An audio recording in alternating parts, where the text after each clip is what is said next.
2024-25 நிதியாண்டில் நாட்டின் நிதிநிலை வலுவாக உள்ளதாக மத்திய பட்ஜெட்டில் அறிவிப்பு. பாஜக கூட்டணியில் இருக்கும் பீகார் மற்றும் ஆந்திர மாநிலங்களுக்கு அதிக அளவு நிதி திட்டங்கள் அறிவிப்பு. புதிய வருமான வரி நடைமுறையில் மாற்றங்களை அறிவித்தது மத்திய அரசு. 5 விழுக்காடு வரி செலுத்துவோருக்கான உச்சவரம்பு 7 லட்சம் ரூபாயாக அதிகரிப்பு.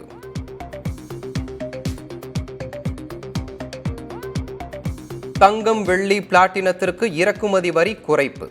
பட்ஜெட் எதிரொலியாக சவரனுக்கு 2080 ரூபாய் குறைந்தது தங்கம் விலை.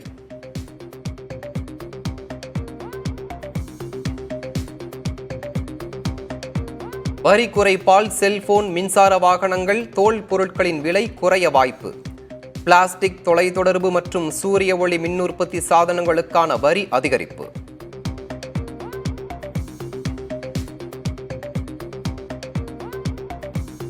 சிறு குறு நடுத்தர தொழில் நிறுவனங்களுக்கு 100 கோடி ரூபாய் வரை கடன் உத்தரவாதம் அளிக்கும் திட்டம் அறிவிப்பு. முத்ரா திட்டங்களுக்கான உச்சவரம்பு 20 லட்சம் ரூபாயாக அதிகரிப்பு.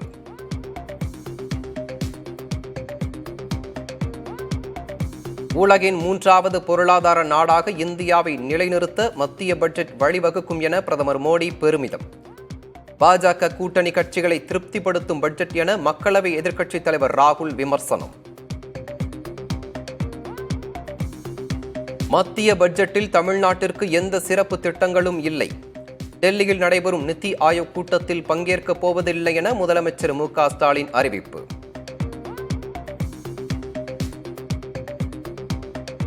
நீட் மறுதேர்வு நடத்தப்படாது என உச்சநீதிமன்றம் திட்டவட்டம். தேர்வை ரத்து செய்யும் அளவிற்கு போதிய முகாந்திரம் இல்லை என தலைமை நீதிபதி அமர்வு விளக்கம்.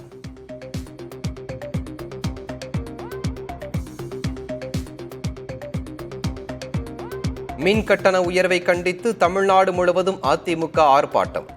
அதிமுக ஆட்சியில் உதய் திட்டத்தில் இணைந்ததே கட்டண உயர்வுக்கு காரணம் என அமைச்சர் தங்கம் தென்னரசு விளக்கம்.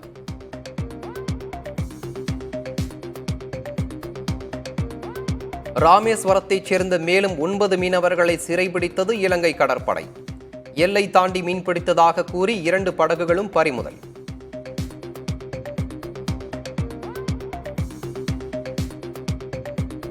பாரிஸ் ஒலிம்பிக் போட்டியுடன் ஓய்வு பெறுவதாக நட்சத்திர டென்னிஸ் வீரர் ஆண்டி முர்ரே அறிவிப்பு. காயத்தால் அவதியடைந்து வந்த நிலையில் முடிவு.